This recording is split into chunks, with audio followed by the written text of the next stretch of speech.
warahmatullahi wabarakatuh.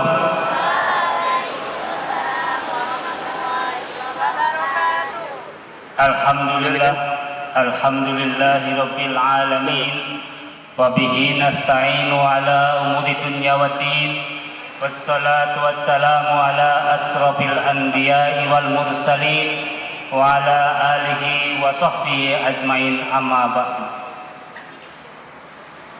Puja dan puji syukur kehadirat ilahi Rabbi yang dengan rahmatnya kita bisa hadir di sini dengan nikmat iman, Islam, ihsan dan kesehatan kita.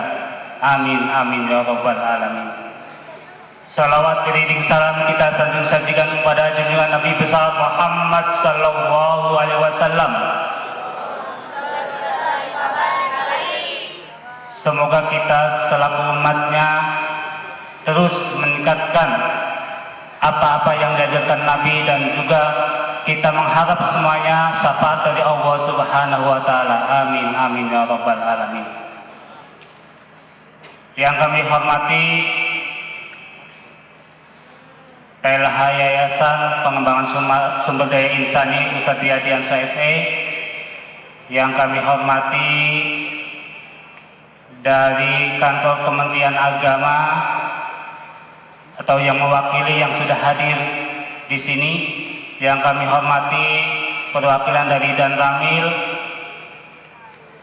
dan Muspika Kecamatan yang mungkin mewakili, yang kami hormati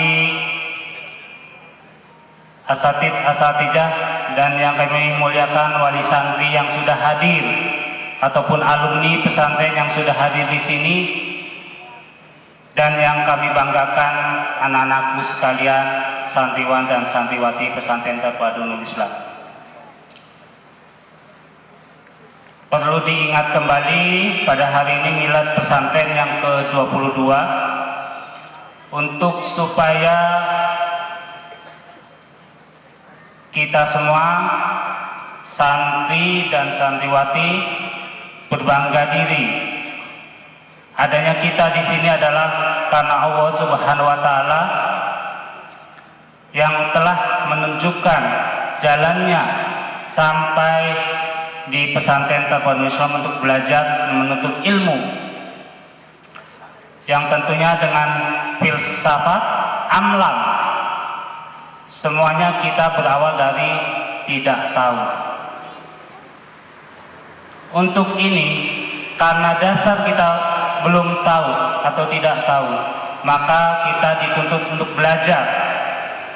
Dan sebelum belajar, yang pertama kali kalian pelajari di sini adalah akhlak. Akhlak berteman. Misalkan masuk ke masjid, merapikan sandal mungkin dari yang rendah, dari yang ringan mungkin akhlaknya, merapikan sandalnya teman ataupun sandal ustadznya atau sandal yang lainnya, itu adalah akhlak. Ataupun akhlak kepada orang tua kita di pesantren. Jadi yang pertama adalah perbaikan akhlak, yang tentunya ini adalah untuk memahami ilmu yang akan diajarkan di sini, dan untuk menerima ilmu itu dengan akhlak. Setelah berakhlak, tentunya juga kita bisa menggiatkan diri, karena musuhnya pendidikan adalah jenuh atau bosan. Saya ingatkan kembali kepada santriwan dan santriwati, kalian nanti ketika jadi alumni tentunya baru akan merasakan, ya. Kalau masih di sini mungkin satu bulan, 3 bulan ataupun 6 tahun, alhamdulillah, karena dibuanglah sifat jenuh tentunya, dan juga dijauhkan dari sifat mengeluh, karena kegagalan seorang santriwan dan santri adalah terlalu banyak mengeluh. Karena kalau mengeluh itu tidak menyelesaikan masalah. Contoh misalkan Jamiatul Tahfidzil Quran yang khusus menghafal Al-Quran. kalau jenuh pasti hafalannya nggak nambah karena dia kurang berserah diri kepada Allah SWT.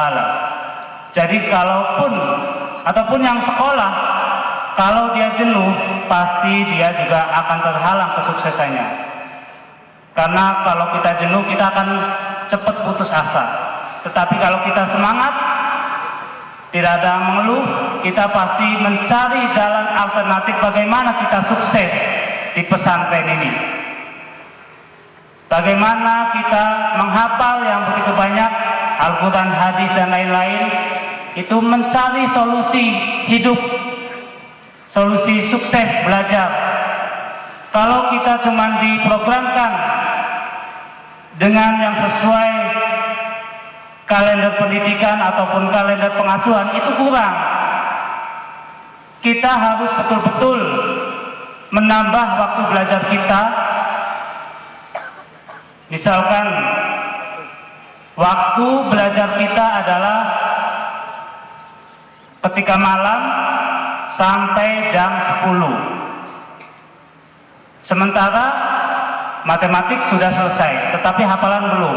Maka harus kita tambahkan dengan membunyikan jam alarm atau minta bantuan kawan untuk dibangunkan tengah malam, sholat malam, dan belajar lagi menghafal. Ini adalah solusi. Ataupun sebelum kita makan, mengantri, kita bawa hafalan, kita buat catatan kecil. Jadi pesantren kita sudah 22 tahun, yang tentunya sudah banyak juga alumni-alumni yang sudah berkiprah di dunia pendidikan ataupun dakwah dan lain-lain, ataupun sudah mulai kecil-kecilan membuat TPA atau pesantren ataupun tahfiz, lembaga tahfiz, itu sudah banyak. Jadi kita juga jangan sampai putus ya belajar. Mencarilah solusi, jangan lemah jadi santri. Harus kuat, harus mencari solusi, jangan jenuh. Ya. Itu yang harus kita gapai menjelang pesantren kita sudah mulai 22 tahun, sudah menjelang dewasa. Ya, otomatis kita juga pesantren juga sudah melakukan perbaikan-perbaikan yang tentunya untuk kebaikan santri dan santriwati seluruhnya, dan juga mohon dukungan dari wali santri juga untuk suksesnya kegiatan ini. Jadi kalau di sini 24 jam berdisiplin, kalau di rumah jangan sampai disiplin itu hilang, harus berkelanjutan. Wali santri juga harus tetap mengawasi. Jadi ibarat kita sebuah keranjang yang berlubang-lubang. Kalau kita mengambil air dengan keranjang, kita ibaratkan mustahil untuk mendapatkan air. Tapi setidaknya keranjang untuk mengambil air itu keranjang itu akan bersih dari noda dan kotoran. Itu minimalnya. Jadi dengan kita disiplin santriwan dan santriwati, kita tentunya menjadi hati yang bersih, menjadi santri yang betul-betul belajarnya kita inginkan santriwan dan santriwati juga siap terjun masyarakat, berbakti kepada orang tua dan masyarakat umumnya. Tentunya ketika santriwan dan santriwati pulang ke rumah, walinya melihat anaknya bisa jadi imam, bisa membacakan doa, itu adalah sangat bahagia. Orang tua akan meneteskan air matanya. Istilahnya tidak sia-sia berpisah orang tua dengan anaknya, tetapi kalau santrinya ini di sini malas-malasan akan mengecewakan orang tua. Dan juga kita sebagai manusia ada tahapannya. Tahapan sejauh mana tahapan kita, bahwasanya kita ini di dunia ini adalah khalifah, bertanggung jawab atas diri kita sendiri dan juga orang tua, dan juga menyadari bahwasanya kita adalah hamba. Kita belajar bukan karena kita ingin menilai, tetapi kita belajar untuk mendapatkan ilmu. Jadi belajar kita adalah untuk sebuah ilmu dan juga diamalkan dan juga menjadi manusia yang berakhlak, generasi Qur'ani. Itu yang akan menjadi harapan kita semua. Semoga milad tahun ini dan juga santriwan dan santriwati ya dalam segala aspek pendidikan di pesantren ini sukses, tidak hanya di sekolah, di pengasuhan, baik itu Al-Quran. Alhamdulillah kemarin yang dikirim lomba silat walaupun mewakili kabupaten di Aceh Tengah, 3 orang santriwati yang lanjut ke Pora Aceh, Pekan Olahraga Aceh. Jadi alhamdulillah kita berhasil dan kita nanti juga anak-anakku sekalian semuanya berprestasi dalam pendidikan juga ya. Itu yang kita harapkan dan kita tuju, dan kita tetap optimis, kita terus maju. Semoga pesantren Nurul Islam akan terus bersinar di Aceh dan Indonesia umumnya. Amin amin ya rabbal alamin. Wabillahi taufiq wal hidayah. Assalamualaikum warahmatullahi wabarakatuh.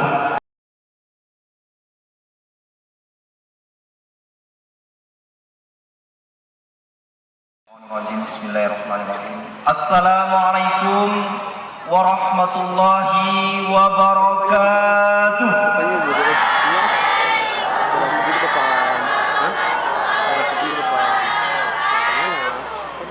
Alhamdulillahirabbil alamin wa aqibatu lil muttaqin. Alhamdulillahilladzi khalaqas samawati laysa bi'ud wa khalaqal arda laysat bimu'allaqah.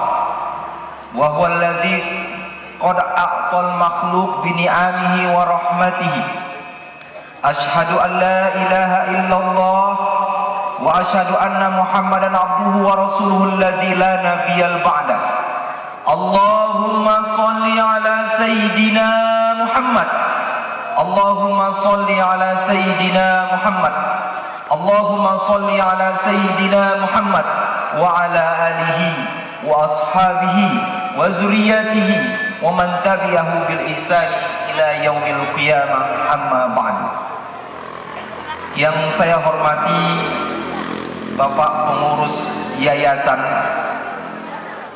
begitu pula Bapak pimpinan Pondok Pesantren Nurul Islam dan seluruh asatizah, begitu juga dengan staf pengurus Pondok Pesantren. Yang saya muliakan Bapak Kementerian Agama Kabupaten Bener Meriah ataupun yang mewakili, begitu juga seluruh jajaran pemerintah Kabupaten Bener Meriah yang telah hadir pada hari yang berbahagia ini, dan seluruh tamu undangan, hadirin hadirat Muspika Kecamatan Pintu Rime Gayo, begitu juga pemerintah desa yang telah berhadir bersama kami pada hari yang berbahagia ini. Kemudian selanjutnya yang kami muliakan, sangat kami muliakan wali-wali santri, Bapak Ibu wali-wali santri dari santri dan santriwati Pondok Pesantren Nurul Islam. Kemudian wabil khusus yang kami banggakan, yang kami sayangi, yang kami cintai, seluruh santri dan santriwati Pondok Pesantren Nurul Islam. Mendengar tadi MC ataupun Raisul Jalasah menyampaikan muqaddimah ataupun pemanggilan-pemanggilan menggunakan bahasa Inggris. Jadi saya ingin coba dulu bahasa Inggris saya. Mudah-mudahan hampir mirip lah. Nanti Qismul Lughah, Qismul Lughah, language section. Nanti tolong dikoreksi bahasa saya kalau ada yang salah. Before anything, let's thanks to Allah, to our God, who has given us mercy and blessing until we can meet together in the happy place. And don't forget, we say together salawat and salam to our Prophet Muhammad sallallahu alaihi wasallam, who has brought us from the darkness and to the lightness. Jadi saya cuman hanya bisa sampai mukadimah muhadharah saja. Semoga nanti ini bisa memotivasi kita semua, khususnya untuk santri dan santriwati, agar terus mengembangkan kemampuan bahasa Inggrisnya. Tadi kalau standar MC ini udah bisa kuliah ke Australia, insya Allah. Para hadirin Bapak Ibu, para tamu undangan yang kami muliakan, hadirin hadirat kaum muslimin wal muslimat yang kami hormati. Momentum Maulid Nabi Muhammad sallallahu alaihi wasallam, jika kita mengkaji ataupun menelaah ataupun menelisik momentum hari kelahiran Nabi Muhammad sallallahu alaihi wasallam, baik dari dalam tausiahnya ataupun dalam khutbah ataupun dalam kajian pembahasan, Maulid Nabi itu selalu tidak terlepas daripada tiga hal. Pembahasan Maulid Nabi Muhammad sallallahu alaihi wasallam tidak terlepas dari tiga hal. Yang pertama itu adalah sejarah ataupun tarikh kelahiran Nabi Muhammad sallallahu alaihi wasallam. Bagaimana proses kelahiran Nabi? Kalau diperluas lagi, mungkin saja dibahas juga sejarah tentang ayah dan ibunda Nabi Muhammad sallallahu alaihi wasallam. Ayahnya bernama Abdullah dan ibundanya bernama Aminah ataupun Siti Aminah. Ini yang pertama selalu dibahas dalam momentum Maulid Nabi Muhammad sallallahu alaihi wasallam. Kemudian dilanjutkan dengan proses masa kanak-kanak Nabi. Ini poin pertama. Kemudian selanjutnya yang kedua adalah yang selalu dibahas dalam kajian Maulid Nabi adalah mulai ataupun proses Nabi Muhammad SAW dilantik menjadi Rasul. Ketika menerima wahyu pertama, dinobatkan menjadi Rasul, dan bagaimana Nabi Muhammad berjuang untuk mendakwahkan Islam. Ini selalu dibahas dalam kajian Maulid Nabi. Kemudian yang ketiga adalah yang terakhir, ajaran-ajaran Nabi Muhammad SAW. Beberapa kajian hadis juga disampaikan sampai dengan wafatnya beliau. Begitu juga sampai dengan bagaimana kita menyikapi diri kita, yang memang kita ini adalah umat Nabi, namun kita ini tidak bertemu dengan Nabi Muhammad SAW. Sementara Rasulullah mengatakan kepada kita khususnya, dan memang tercantum dalam ayat suci Al-Quran, kuntum khairan ummat. Kita ini adalah sebaik-baik umat, ukhrijat linnas, ta'muruna bil ma'ruf wa tanhauna 'anil munkar. Kalau kita mengerjakan ataupun menegakkan yang ma'ruf dan mencegah hal-hal kemungkaran. Jadi tentunya para santri dan santriwati di Pondok Pesantren Nurul Islam ini, sejarah kelahiran Nabi tentunya sudah sering didengar disampaikan oleh ustadz dan ustazahnya. Begitu juga siapa paman Nabi, bagaimana dengan proses perjuangan Nabi, perjuangan dalam dakwahnya, kemudian menyampaikan ajaran-ajaran Islam. Tentunya di Pondok Pesantren Nurul Islam ini sudah dipelajari. Jadi oleh karena itu, 3 poin yang saya sampaikan tadi itu semua merupakan kesimpulan yang disampaikan, yang diungkap dalam peristiwa memperingati Maulid Nabi Muhammad sallallahu alaihi wasallam. Namun pada kesempatan yang berbahagia ini, saya mengambil poin sedikit saja tentang bagaimana Nabi Muhammad SAW menyikapi umatnya dalam menuntut ilmu. Kalau untuk santri kelas 1, saya yakin sudah pernah belajar hadis yang diriwayatkan oleh Imam Muslim. Man khoroja. Coba semua kita dulu. Saya yakin pasti hafal karena ini hadis pertama ini. Man khoroja fi fahuwa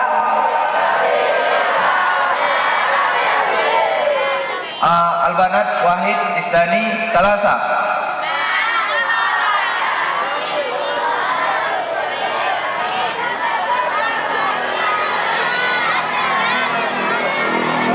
Ada yang gak hafal. Man kharaja, barang siapa yang keluar pergi, siapa yang keluar dari rumahnya ataupun pergi dari rumahnya, fi thalabil ilmi, untuk menuntut ilmu, fahuwa, maka dia itu fi sabilillahi hatta yarji'a, maka dia itu berada di jalan Allah sampai dia pulang kembali ke rumahnya. Jadi sungguh mulialah orang menuntut ilmu karena berada di jalan Allah. Kemudian selanjutnya dalam Al-Quran Allah mengingatkan, hal yastawil ladzi ya'lamun wal ladzi la ya'lamun. Ini juga menyatakan pentingnya dalam menuntut ilmu. Kemudian dilanjutkan lagi, ta'allumul ilma fardhatun 'alal kulli muslimin wal muslimat. Menuntut ilmu itu penting, hukumnya fardu. Fardu itu adalah wajib 'ala kulli muslimin wal muslimat. Hadirin hadirat yang dimuliakan Allah Subhanahu wa taala, tentunya kita bertanya, kenapa menuntut ilmu itu wajib? Karena segala amalan ibadah, khususnya amalan ibadah ya dalam Islam ini, bisa kita amalkan kalau kita pelajari. Kita bisa sholat, tahu kita berapa rakaatnya sholat maghrib, tahu kita berapa rakaatnya sholat subuh dan sholat isya. Kemudian selanjutnya itu kalau kita mempelajarinya. Begitu juga kita bisa tahu cara berwudu kalau kita mempelajarinya. Maka dikatakan belajar itu atau menuntut ilmu itu hukumnya wajib. Bagaimana mungkin kita mengamalkan suatu ibadah kalau kita tidak mempelajari ilmunya? Bagaimana mungkin seorang ibu bisa memasak kalau dia tidak tahu bagaimana takaran hukumnya, apa saja yang harus disajikan untuk membuat sebuah masakan? Dia tidak tahu, tentunya tidak akan bisa berhasil dalam membuat masakan. Nah, makanya di dalam Islam menuntut ilmu itu wajib. Sehingga dengan banyaknya ilmu kita, banyak pula hal yang bisa kita lakukan ataupun amalan yang bisa kita perbuat. Kemudian selanjutnya setelah menyampaikan isi daripada Maulid Nabi Muhammad SAW, kita memasuki pembahasan tentang milad. Milad Pondok Pesantren Nurul Islam yang ke apa bahasa Inggrisnya 22? Bahasa Arabnya? Ya, Isna wa Isrun. Di bahasa Inggris, bahasa Arab, luar biasa. Jadi tadi sempat berdiskusi sebentar dengan pengurus yayasan sama Ustadz Rian. Kata beliau, momentum hari ini adalah 2M katanya. 2 miliar. Maulid dan milad. Luar biasa. Milad Pondok Pesantren Nurul Islam yang ke-22. kalau anak manusia 22 tahun itu sudah memasuki yang namanya anak dewasa. Apa yang disampaikan oleh santri tadi dalam doanya, saya yakin Pondok Pesantren Nurul Islam ini akan menjadi pesantren yang mandiri dan bisa mencetak generasi Qur'ani yang disampaikan oleh pimpinan tadi. Atas izin Allah. Saya pertama dengar Pondok Pesantren Nurul Islam Bener Meriah itu sekitar tahun 2017. Jadi pernah dalam suatu kegiatan ada teman-teman yang menyampaikan, ada loh pesantren yang memang memiliki berbagai kegiatan ekstrakurikuler khusus dalam silatnya. Itu kami dengar dari salah seorang ustadz yang ada di Biren pada masa itu. Kemudian selanjutnya pada tahun yang sama kami berkomitmen waktu itu bersama alumni-alumni pesantren di Provinsi Aceh untuk menyelenggarakan perkemahan pramuka pesantren yang waktu itu tuan rumahnya adalah Pondok Pesantren Nurul Islam. Jadi ketika kami melangkahkan awal survei ke pondok pesantren ini, kami terkejut. Ada pesantren seluas ini. Dan setiap tahunnya kami berkunjung ada saja yang bertambah. Itu menandakan proses kemajuan itu betul-betul ada di Pondok Pesantren Nurul Islam. Begitu juga dengan santrinya. Kalau silat udah memang seperti Ustaz, nggak tertandingi lagi. Begitu banyak pendekar-pendekar silat. Saya lihat itu di dokumentasi Porseka, Pekan Olahraga. Ya, para pendekar-pendekar Nurul Islam bisa meloncati api, lingkaran api dan sebagainya macamnya, itu sangat memang luar biasa. Selain daripada dikuatkan pendidikan agamanya, ekstrakurikulernya, sebagai santri di pondok pesantren ini juga berprestasi. Oleh karena itu kami meyakini, bahkan waktu saya melangkahkan kaki saya di Pondok Pesantren Nurul Islam itu, saya mencatat, inilah pesantren kalau saya tidak salah ke-113 saya kunjungi. Kalau kami ini lebih dikenal petualang pesantren. Jadi hari ini kami datang, ada beberapa ustazah juga, ada dari Pondok Pesantren Umar Dian, ada juga dari Pondok Pesantren Al-Falah Abu Lampu, dan ada juga dari pondok pesantren yang lainnya datang ke pesantren Nurul Islam ini untuk menyemarakkan milad Pondok Pesantren Nurul Islam yang ke-22. Tepuk tangan semua.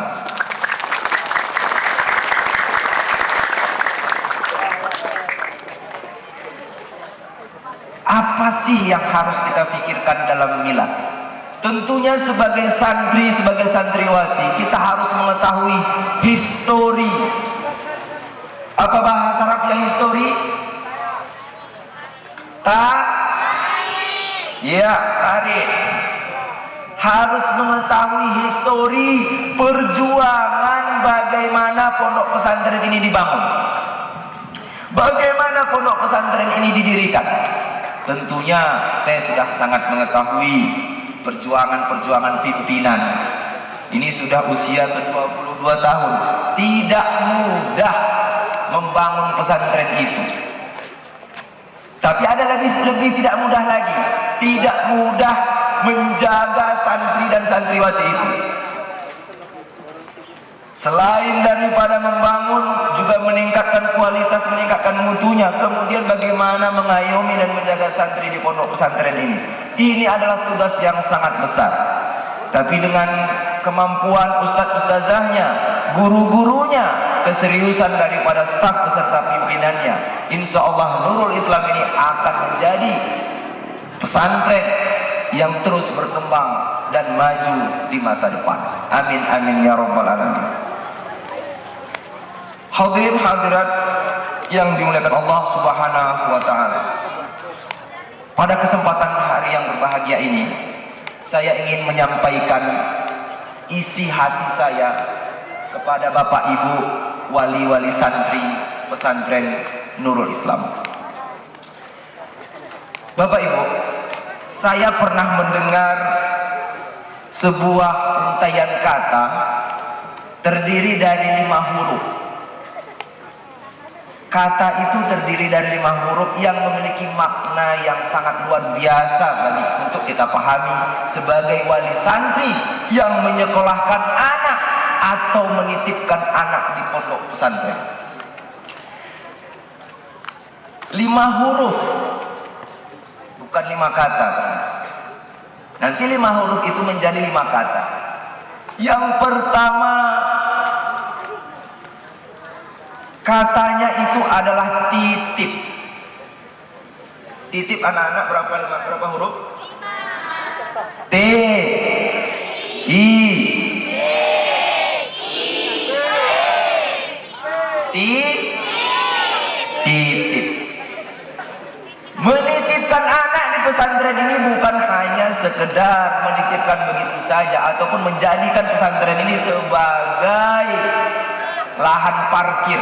Kapan Bapak Ibu mau taruh anak, taruh terus, kapan mau ambil, ambil terus. Ini tidak akan menjadikan keberhasilan pada santri dan santriwati. Titip memiliki makna. Yang pertama adalah T. T yang pertama, yaitu adalah tega. Bapak Ibu, Bapak Ibu harus tega menyekolahkan anak di pesantren Nurul Islam ini dengan segala kondisinya, bagaimana mereka tidur, kegiatan-kegiatan yang mereka lalui. Satu kamar mungkin ada 20 orang. Mungkin di rumahnya Bapak Ibu menyediakan spring bed yang tebal, bantal guling 2, selimut 4. Kemudian makan pun disuapin dan segala macamnya dipenuhin, dimanja-manja. Di pondok pesantren hal itu tidak akan didapatkan. Pagi-pagi sudah dibangunin, habis subuh jangan harap ada waktu tidur lagi. Jadi dengan segala kondisi di pesantren ini Bapak Ibu harus tega karena Allah. Betul-betul kita tega untuk itu semua demi kebaikan anak. Mungkin Bapak Ibu di rumah menyediakan makanan-makanan enak selama anak-anak di rumah. Tapi kalau di pesantren enak makanannya. Enak.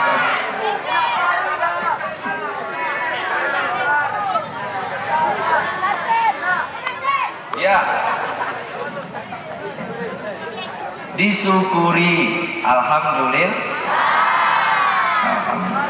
Ya syukur-syukurlah dalam 1 minggu itu makan daging. Mungkin ketika mereka makan harus ngantri, nggak selera makan apapun segala macamnya. Itu semua adalah pendidikan Bapak Ibu.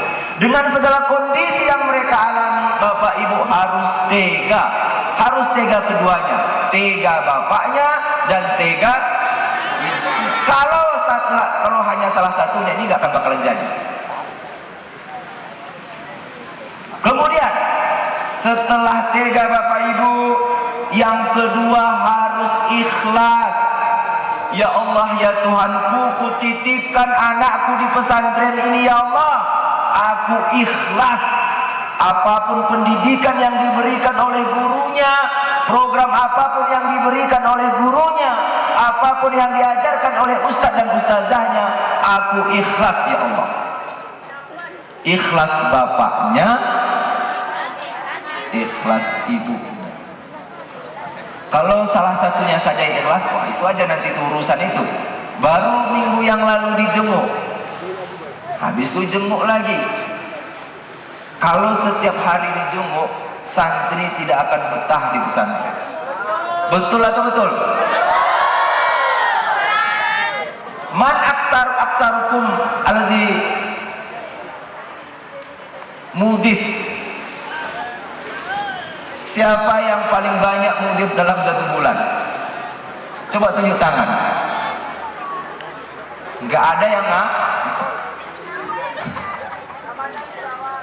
Mudif itu penyakit. Kalau dalam materi khutbatul ars itu sering disampaikan ya kepada kita semua santri-santri. Masa-masa sulit tidak selamanya abadi. Hanya orang-orang kuat yang akan jadi. Ini masa-masa sulit di pesantren ini 6 tahun aja itu. Kalau tidak betah 1 tahun, coba 2 tahun. Nggak betah 2 tahun, coba 3 tahun. Coba terus sampai 6 kali. Kalau nggak tahan 6 tahun, ya sudah kan silahkan keluar. Ambil ijazah, keluar. Nah Bapak Ibu harus ikhlas Bapak Ibu dengan segala aktivitas yang mereka jalani, kondisi mereka di pesantren. Mungkin pun dengan Bapak Ibu menaruh anak di pesantren ini, dalam 1 minggu sandalnya hilang.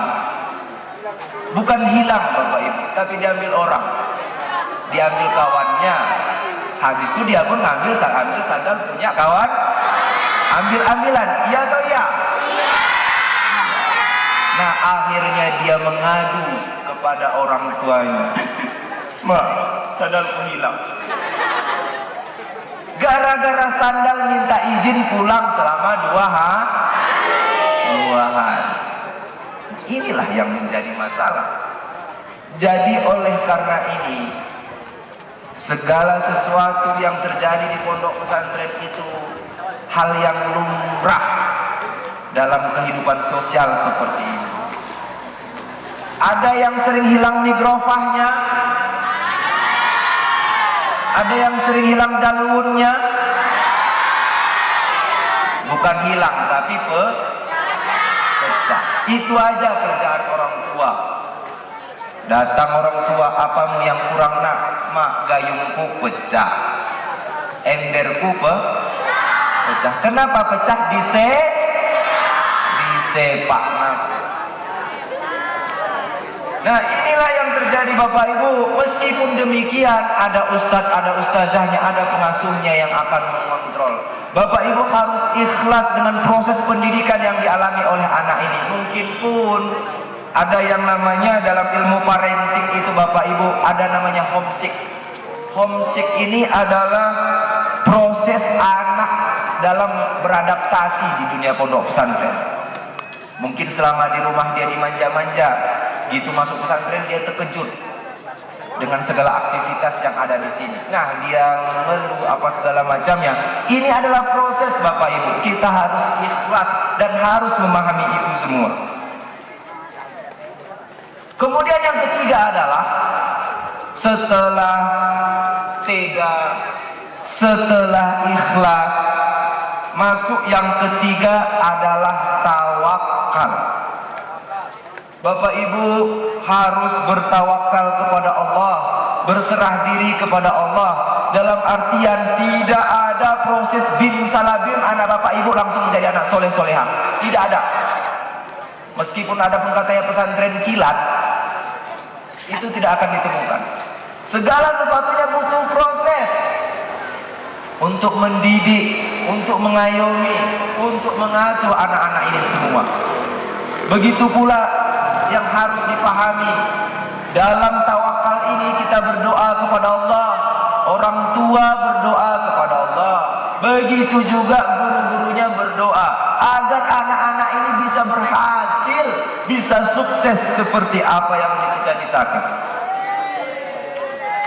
Karena pada hakikatnya Allah yang menentukan, manusia hanya berusaha. Tidak ada jaminan Bapak Ibu anak pondok pesantren menjadi anak yang baik. Tidak menjadi jaminan. Begitu banyak anak pesantren setelah tamat entah kemana-mana dia terbang, sejauh mata memandang, kata Ustaz Abdul Somad. Habis itu apa dia yang diperbuatnya. Nah yang perlu kita lakukan adalah bertawakal kepada Allah, menyekolahkan anak di pesantren dan meminta doa. Dalam doa itu kita bermunajat kepada Allah. Karena pada hakikatnya manusia hanya berusaha, Allah lah yang menentukan. Ini bisa kita ambil daripada sejarah Nabi Muhammad SAW. Nabi Muhammad memiliki paman yang nama pamannya itu adalah Abu Thalib. Abu Thalib punya anak namanya Ali. Ali bin Abi Thalib nama kalau penyebutan untuk gelar Ali. Nah, kembali kepada paman Nabi tadi. Paman Nabi ini bernama Abu Thalib. Dia rela mempertaruhkan nyawanya melindungi Nabi Muhammad dalam proses dakwahnya. Ketika Nabi Muhammad SAW bersedih, turunlah ayat. Ayat ini harus disimpan benar-benar oleh ustadz dan ustazah ataupun guru-guru semua. Bismillahirrahmanirrahim. Innaka lan tahdi man ahbabta, walakinallaha yahdi man yasha. Ini pernyataan Allah kepada Muhammad. Wahai Muhammad, innaka lan tahdi man ahbabta. Sesungguhnya kamu tidak bisa memberikan hidayah kepada orang yang kamu cintai. Walakinallaha yahdi man yasha. Tapi Allah memberikan hidayah kepada orang yang ia kehendaki. Seberusaha bagaimanapun seorang guru mendidik anak, sehebat apapun seorang ustadz-ustazah mengasuh santri, sehebat apapun fasilitas yang disediakan oleh pesantren Nurul Islam ini, tetap berhasil atau tidak berhasil pendidikan itu Allah yang menentukan. Allah yang menentukan. Begitu besarnya doa seorang orang tua, baik ayah ataupun ibu, untuk keberhasilan anak-anaknya mondok di pesantren. Ditambah lagi doa daripada ustadz dan ustazahnya agar anak-anak ini mampu untuk mencerna pelajaran sehingga bisa mencapai target yang ditentukan. Kemudian ditambah lagi guru-guru juga, ustaz-ustazahnya mengingatkan kepada santri dan santriwatinya untuk mendoakan orang minimal anak-anak semua mendoakan orang tua itu minimal satu hari berapa kali?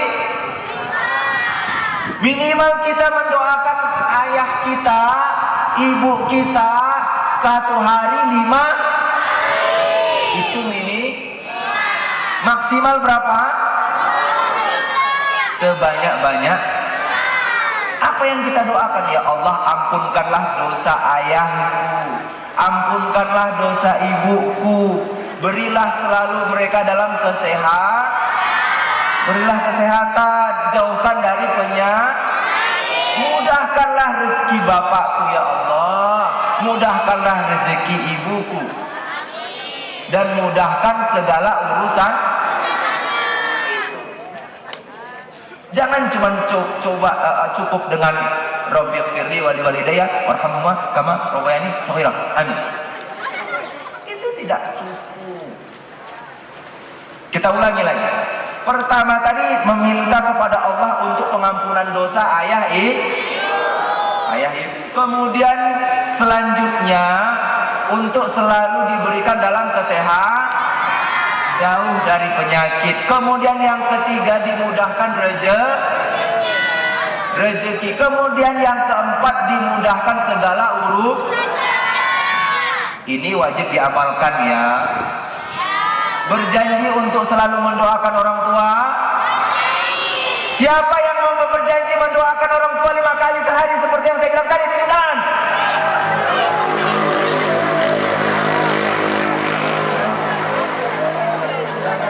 Jangan malas-malas mendoakan orang tua. Ingat anak-anak Ustaz semua, tidak ada orang sukses yang jahat kepada orang tua. Tidak ada orang sukses di dunia ini yang menyakiti hati orang tua. Semua orang sukses di dunia ini, kalian cari 100 orang sukses yang berpengaruh di dunia. Semua kisahnya itu adalah mereka memuliakan orang tua. Fir'aun aja, tahu Fir'aun? Fir'aun saja yang selaknat-laknatnya makhluk, dia sangat menghormati orang tua. Jika ada seorang anak durhaka kepada orang tua, menyakiti hati orang tua, maka dia lebih parah daripada. Nah, apa contoh durhaka kepada orang tua di pondok pesantren? Sangat sederhana sekali. Misalkan begini, ayah dan ibu kita sudah menasehati, sudah mengamanahkan kepada kita untuk betul-betul belajar di pondok pesantren. Tapi kita banyak tidur, enggak masuk kelas, enggak sholat jamaah, dan sebagainya macam yang melanggar peraturan. Itu sudah masuk kategori durhaka. Makanya bersyukurlah kita dapat bersekolah di sini, dipercayakan oleh orang tua, dan jangan kita jangan sia-siakan. Begitu juga jangan kita lupa mendoakan orang tua. Kemudian tadi sudah tega, sudah ikhlas, kita sudah tawakal. Selanjutnya Bapak Ibu, yang keempat adalah ikhtiar Bapak Ibu. Ikhtiar ini adalah upaya. Dalam kitab Talim Muta'allim ada disebut, akhi lan tanalal ilma illa bisittah. Kamu tidak akan bisa merasakan kenikmatan dalam menuntut ilmu kecuali melalui 6 hal. Ahaduha bulghah. Bulghah ini adalah uang belanja. Kalau dalam sejarahnya para ulama terdahulu itu menuntut ilmu, diberikan bekal perjalanannya untuk makannya dalam belajar menuntut ilmu. Di pondok pesantren ini tentunya ada seperti itu. Ada biaya yang harus dibebankan. Inilah ikhtiar kita kepada usaha yang kita inginkan, yang kita impikan agar anak-anak kita ini berhasil menuntut ilmu di pondok pesantren. Saya yakin di pondok pesantren ini karena sistemnya adalah terpadu ataupun modern, masaknya sudah makannya sudah disediakan. Jadi oleh karena itu Bapak Ibu yang dirahmati Allah Subhanahu wa taala, menurut yang saya yakini, memberikan belanja untuk kepentingan pendidikan kepada anak itu masuk ke dalam yang namanya nafkah. Dalam Islam ada 5 pemberian. Yang pertama adalah zakat. Zakat terbagi 2, ada zakat mal, ada zakat fitrah. Kemudian ada sedekah, kemudian ada wakaf, kemudian ada hibah, kemudian ada itu tadi nafkah. Dalam artian semua itu bernilai pahala yang besar untuk kepentingan pendidikan, untuk kepentingan sekolah anak. Jadi oleh karena itu inilah ikhtiar kita, upaya kita agar anak ini terpenuhi makannya di pondok pesantren. Mungkin sesekali mereka ingin makan ayam apa?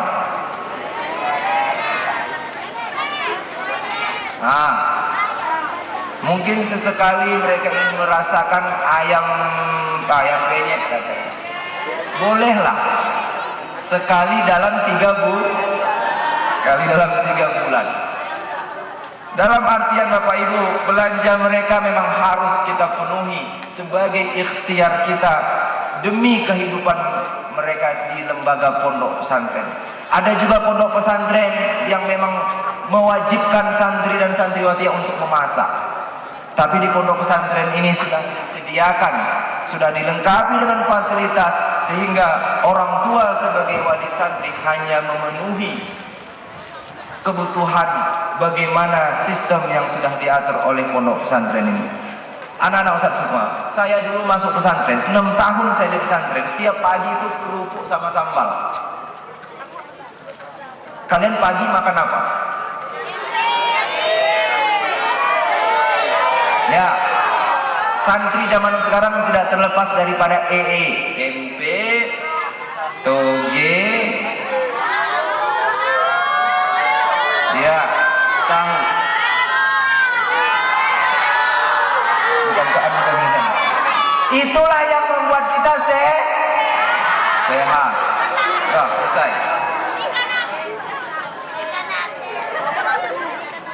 Ada makan ikan asin? Enak nggak? Alhamdulillah enak. Jadi itu semua tidak boleh kita keluhkan. Tadi pimpinan sudah menyampaikan. mengeluh ketika menjadi santri, jangan harap kita bisa betah. Masa ngeluh sama orang tuanya, "Ma, masa nasi kami di dapur itu warna nasinya putih, habis itu kan kuahnya cair," dan sebagainya macamnya, keluhan-keluhan yang nggak bermanfaat. Padahal dia sudah tidak dicari-cari masalah dan sebagainya macamnya. Dan ini pun harus kita tahan anak-anak semua. Kita tidak boleh mengganggu pemikiran orang tua. Nah, kemudian setelah ikhtiar tadi, lanjut kepada yang terakhir adalah pertama tega, kedua ikhlas, ketiga tawakal, keempat adalah ikhtiar, dan yang kelima adalah percaya. Bapak Ibu, anak-anak ini, santri-santri ini tidak akan berhasil menuntut ilmu di pondok pesantren ini kalau Bapak Ibu tidak percaya dengan pesantren ini. Kalau Bapak Ibu curiga dengan pesantren ini, mereka tidak akan berhasil dalam menuntut ilmu. Ketika kita mendaftarkan anak kita di sebuah pesantren, tentunya kita mempercayai. Saya percaya bahwasanya pondok pesantren Nurul Islam ini bisa mendidik anak saya untuk menjadi anak soleh dan solehah. Artinya apa Bapak Ibu? Apapun informasi yang kita dengar, baik dari luar tentang sebuah pondok pesantren, bahkan mungkin informasi daripada anak sendiri, harus kita tabayun, harus kita klarifikasi kepada pengasuh, kepada ustadz-ustazahnya. Komunikasi inilah yang harus dipegang baik-baik. Kalau seandainya seorang orang tua hanya menerima laporan daripada anaknya, kemudian langsung datang membawa polisi menuntut ustadznya, padahal belum tahu bagaimana permasalahannya, ujung-ujungnya nanti akan berakhir kerugiannya kepada anak juga, keluar dari pesantren dan sebagainya macamnya. Dan ternyata memang anak itu sengaja mencari masalah agar ingin Bapak Ibu, hal seperti ini sering kita temukan. Ketika ada santri yang dia sudah tidak merasa nyaman lagi, cara yang dia lakukan adalah membuat masalah sehingga terganggu pemikiran orang tuanya. Jadi oleh karena itu anak-anak Ustaz semua, ketika kita menjadi santri, kita harus sabar, kita harus betul-betul ikhlas dalam menjalani segala proses pendidikan dan tidak boleh mengeluh. Apa tadi yang saya katakan? Masa-masa sulit tidak selamanya abadi, hanya orang-orang yang kuat yang akan jadi. Dan saya rasa semua santri dan santriwati ini orang-orang kuat. Jadi Bapak Ibu, percayalah bahwasanya pesantren ini bisa mendidik santri dan santriwati menjadi seperti yang kita harapkan. Dan tentunya pondok pesantren ini pula memiliki yang namanya visi dan misi. Inilah yang saya sampaikan kepada wali-wali santri, orang-orang tua kami, makna kata titip tadi. Kemudian yang selanjutnya saya sampaikan kepada seluruh santri dan santriwati, anak-anak semua, ada sebuah mahfuzat. Ini mahfuzat kelas 3 sanawiyah. Irfa'yat Fasusalis kelas 3. Nah, siapa bisa sambung mahfuzat ini, nanti dikasih hadiah sama pimpinan, minta hadiah. Man lam yazuk zullat ta'allumi sa'atan tazarra'a zulal jahli tula hayatihi. Siapa bisa sambung? Siapa bisa sambung? Ini hadiahnya besar, meledak hadiahnya ini. Ya, ini mau ujian nak, mau ujian semester. Ini mahfuzat ini nggak selesai atau nggak berani? Man lam yazuk dhulla ta'allumi sa'atan tazarra'a dhulal jahli tula hayatihi wa man Ya, wa man fatahu ta'lim aman. Gimana mau kuliah ke Timur Tengah? Harus Oke. Saya ulangi. Man lam yazuk dzulla ta'allumi sa'atan tazarra'a dzulal jahli tula hayatihi wa man fatahu ta'limi waqta syababihi fakabir arba'an liwafati. Ini saya yakin hafal nih, apalagi yang banatnya. Tapi takut salah. Cuman waktu ujian nanti bisa jawab semua tuh Ustaz. Entah gimana caranya, wallahu a'lam. Itu biasanya syarahnya seperti ini. Man la yurid ayyata'allam fi waqti sigharihi sayaskuru akibatu jahlihi tula hayatihi. Barang siapa yang tidak mau merasakan kesusahan, man lam yazuk dzulla ta'allumi, siapa yang tidak mau merasakan kepayahan perjuangan dalam menuntut ilmu, saya sepuru akibat jahli tula hayati, maka selamanya dia tidak akan pernah tahu.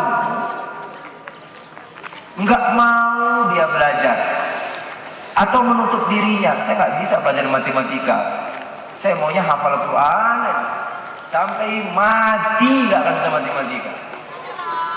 Karena menutup diri.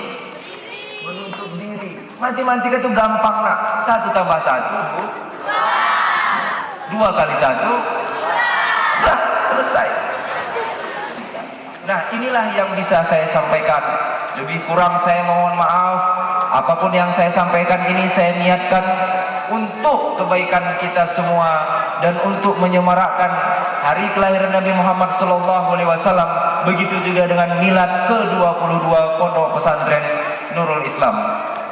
Begitu pula apa yang dicita-citakan oleh pimpinan pengurus pondok pesantren ini, apa yang diimpikan, yang diangan-angankan oleh para orang-orang tua kami, para wali-wali santri kami, dan begitu pula apa yang dicita-citakan oleh santri dan santriwati kami yang ada di sini di pondok pesantren Nurul Islam ini, semoga terwujud dan tercapai atas izin Allah Subhanahu wa taala.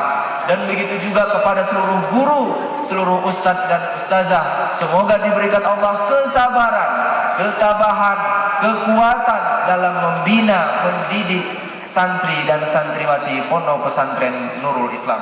Wabil akhir, wassalamu alaikum warahmatullahi wabarakatuh.